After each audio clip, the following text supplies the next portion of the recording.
Closed in record territory today, the Dow up 167 points.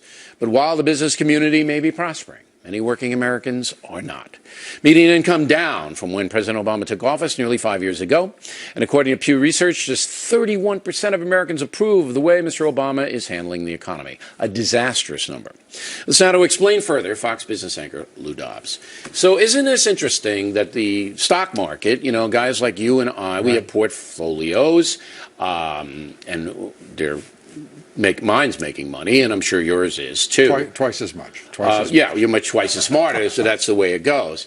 But then the working guy, he doesn't have a lot of disposable income to buy stocks. Their position is going down and down and down and down. The Dow Jones Industrial's up 20%. This year? Just year to date. Right. The S&P 500 up 23%. The unemployment rate is 7.3%. It's moved from 7.9 in January now to 7.3. The labor force participation rate, the number of us by percentage of population working, has dropped to a 35-year low, 62.8%. Most people have given up.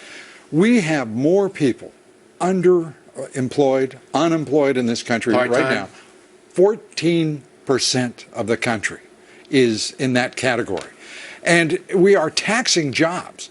The effect of Obamacare is to tax jobs, to create part-time jobs. We have stagnant wages over the course of 3 decades. I know. I mean, this is the irony of this whole thing.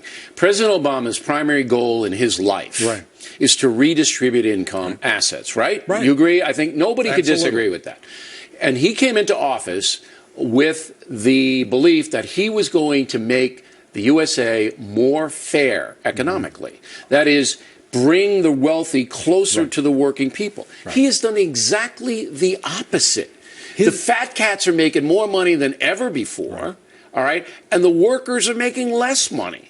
He's raised taxes through Obamacare, through taxes on capital gains, raising the income tax rate.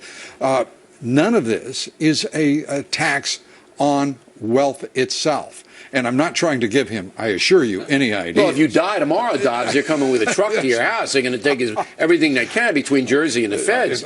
You're lucky you have a motor scooter left after they get through with you. Well, the fact of the matter is I'm going to make sure I resist the I mean, don't die, but that's how they get it. But the truth is that we are watching companies in this country do no more investment in plants and factories. They're buying back their stock, and everybody's making a bundle.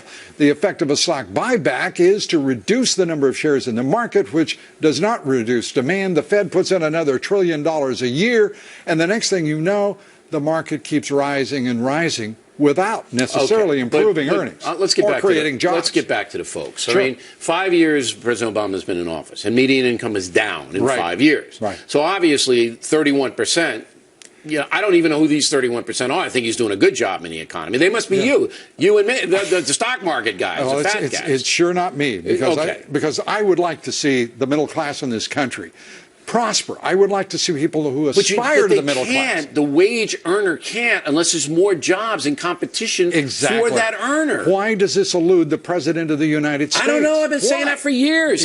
You've got to have more jobs to drive wages up. But now they want a $10 an hour minimum wage. Now the jobs that aren't being created will pay more than the folks who can't find a job should have expected 5 years ago. But what that'll do is the $10 minimum wage, and this is for you, Ralph Nader, that'll make fewer jobs. The people at the bottom will go, look, I'll do without so-and-so and so-and-so because I don't want to pay that much money. It's a very simple matter. This president is taxing wealth. He's taxing income. He is taxing jobs.